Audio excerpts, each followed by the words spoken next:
Me asume ühel täiesti uskumatul uusehitusel. Millega on tegu? Küsin seda Pärnumaa Jahimeeste Liidu tegevjuhilt Eero Nõmmelt. Kus me oleme? No oleme siis täpselt Lauka tänaval ja asume siis tulevases Pärnu laskekoolituskeskuse territooriumil. Ja siin praegu me seisame nagu kuulilaskeradade peal, et siin on planeeritud siis 100 meetri rada ja 50 meetri kuulirada kohe kõrvale. Ja siis on väga suur maa-ala, mis on ära planeeritud selleks, et seal oleks võimalik lasta siis erinevaid aavliharjutusi. Maakeeli öeldes siis lendavaid taldrikuid hakatakse seal tulistama. Millal on plaanis kogu kompleks avada? Sisuliselt pool sellest kompleksist, õigemini see lasketiiru osa on plaanis juba lõpetada sellel aastal. Lisaks siis Pärnumaa jahimeeste nii-öelda büroohoonele või jahindusliku nii-öelda klubihoonele peaks siin asuma siis ikkagi kaasaegne kõigile rahvusvahelistele nõuetele vastav lasketiir. Hetkel on meil isegi kalendris võimalus korraldada 2023. aasta suvel siin Euroopa meistrivõistlused jahilaskmises Compact Sportingus. Kogu see kompleks läheb maksma ilmselt üsna kena eurosendi. Ja kogu kompleks läheb meil maksma ikkagi üle 1 miljoni ja selleks tõesti me oleme saanud väga suure toetuse ja abi Isamaa erakonnast ja eriti ma rõhutaks siinkohal, et tänu Andres Metsojale. Riigikogu liige, Pärnu linnavolikogu liige ja erakonna Isamaa aseesimees Andres Metsoja. Mis seos sinul on jahipidamisega?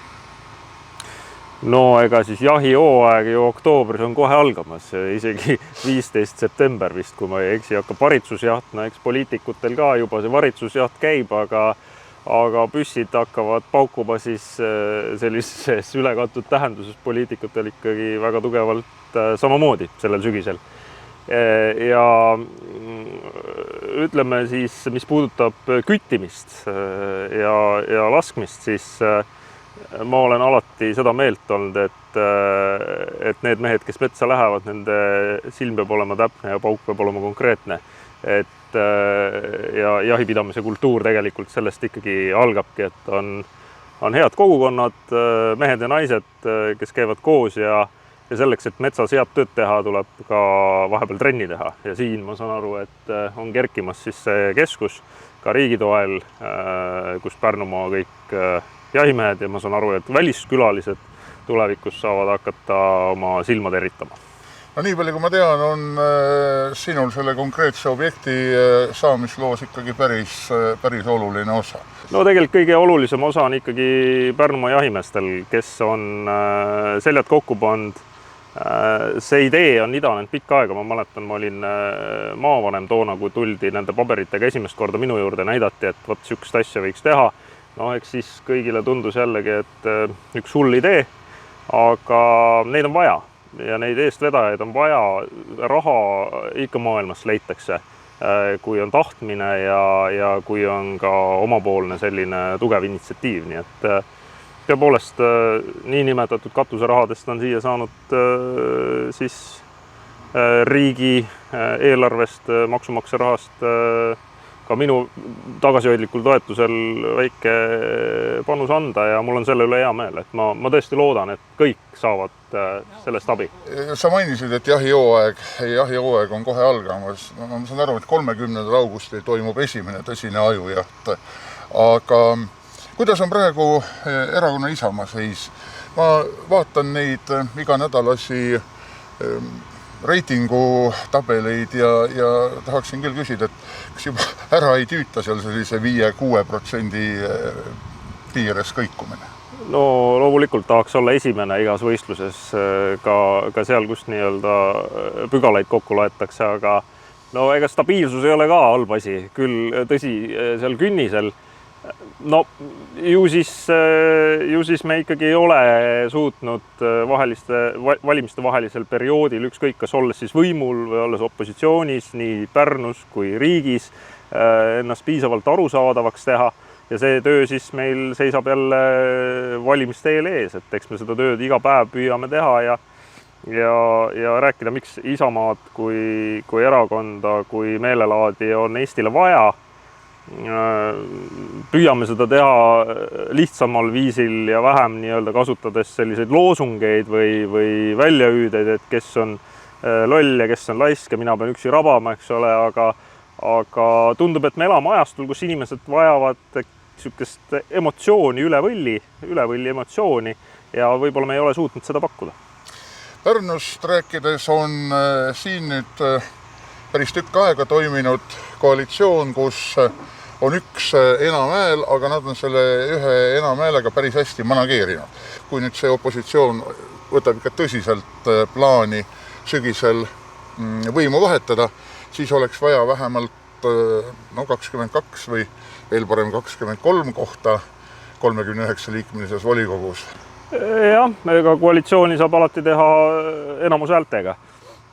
Kui tehakse ühe enamushäälega koalitsioon, mis ostetakse sisuliselt üle töökohal jätkamise positsiooni kontekstis, siis on see üleelamiskoalitsioon, et võimule jääda. Ja eks valija annab selle hinnangu sügisel kahtlemata, kas meie suhtes positiivselt või negatiivselt, seda me saame teada.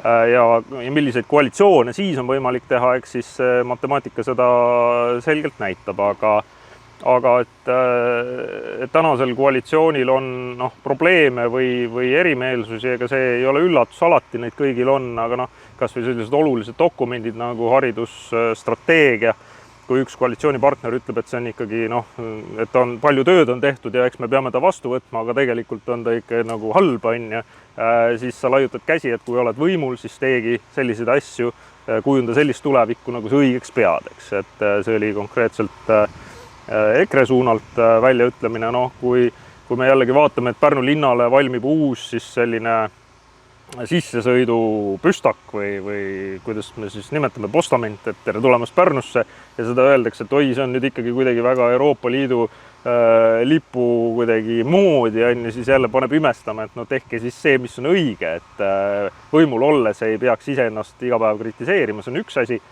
aga võimule tuldi ju ideega ehitada Pärnusse uus, mina ütlen siis kesklinna teine sild. Aga täna paraku me oleme samas olukorras, et kui me koalitsioonist lahkusime, oli sisuliselt arhitektuuri konkurss käimas ja tulemused praktiliselt teada. Tänaseks, ma saan aru, on jõutud sinnamaani, et ehitusluba justkui on nüüd väljastatud, aga lubati hakata silda ehitama. Hanget minu teada veel väljas ei ole. Räägitakse sellest, et keegi on rikkunud ära kõik rahastamise plaanid, teadmata palju see sild tegelikult maksma hakkab. Et võimul olles tuleb teha ja toimetada aktiivselt ja ei tohi karta hanke tulemusi, et võiks selle hanke ära teha, saaks lõpuks teada, palju see sild siis maksma läheb, nii nagu ka Isamaa on kogu aeg öelnud, et teeme asja selgeks, finantsplaani, teeme ettevalmistustööd ära, saame teada, palju see maksab ja räägime edasi, et sinnamaani on see selline tühi vaht. Ma saan aru, et Hülge juttu sa ei usu ja praeguse linnavolikogu esimehe Andrei Korobeiniku välja öelda, et sügisel läheb ehitamiseks, silla ehitamiseks, et seda tõenäoliselt ei. Meil on vaja teada saada see maksumus. Selleks on vaja kuulutada välja hange, rahvusvaheline hange, see läbi viia. Mõningane rahastus on ju olemas, riigieelarvest välja räägitud, kuigi minu hinnangul on seda liiga vähe.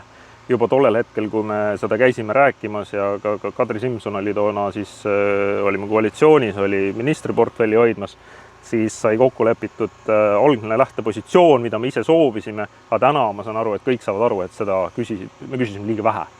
Ja sellest diskussioon oli juba toona, et ilmselt see läheb oluliselt kallimaks, aga minna nüüd uut raha küsima, ma saan aru, ka heidetakse ette Reformierakonnale täna koalitsioonis, et umbes, et miks te raha ei too, et aga Reformierakonnal on ka ilmselt kuratlikult keeruline minna uuesti raha küsima, kui me ikkagi ei tea, mis see vajadus siis on. Et printsiibis 50-50, pool riik, pool linn, aga ma julgen öelda, et see summa, mida tuleks minna küsima on siis lisaks olemasolevale vähemalt 12 miljonit, et see summa läheb ilmselt sinna 20 miljoni peale pooles mahus.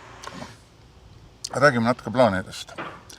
Millal me võiksime lugeda, kes kuuluvad Isamaa valimisnimekirja, vähemalt siis selles Pärnu linnas ja osavaldades ja ka lähemalt siis Isamaa plaanidest ja tegevuskavast? Jaa, no suures osas ma pean muidugi kohe ütlema, et meie nimekiri on oma koosseisult üsna stabiilne. Küll on ka mõningaid uusi liitujaid, noori, eakamaid tegijaid.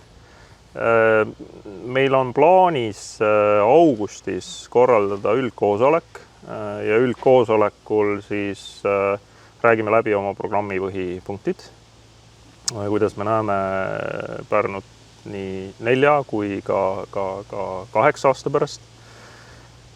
Ning saab siis selgeks ka erakonna sees selgelt linnapea kandidaat, et kes siis on meie nimekirja linnapea kandidaat. Ning sealt juba edasi septembris siis me tegelikult avalikustame oma terviknimekirja. Eks ta nipet-näpet on avalik juba nii ehk naa, et kandidaadid, kes on öelnud kindlalt, et nad soovivad kandideerida, teevad juba tööd igaüks omal moel, kas või neid samuseid toredaid videoklippe kokku rääkides. Aga nii ta formuleerub ja eks see kampaaniaplaani koostamine aktiivselt käib. Selge. Aitäh sulle ja pidades silmas peatselt algavat jahihooaega, siis täpselt silma ja kindlat kätt. Ja kindlasti siis, kui saakloomad on ringi jooksmas, siis valijad ärge unustage, kas fotoaparaadiga või relvaga ma päris ei soovita, ega neid poliitikuid on meil vähe. Ja ka Pärnus uusi on väga vähe, tundub ikkagi peale tulemas, nii et alastage nendel olemasolevatele, aga siis vähemalt hõikuge kõvasti või elage kaasa, et kindlasti valimiskasti juures tehke oma valik ja küllap tulevik on Pärnu ja Pärnumaa jaoks helge.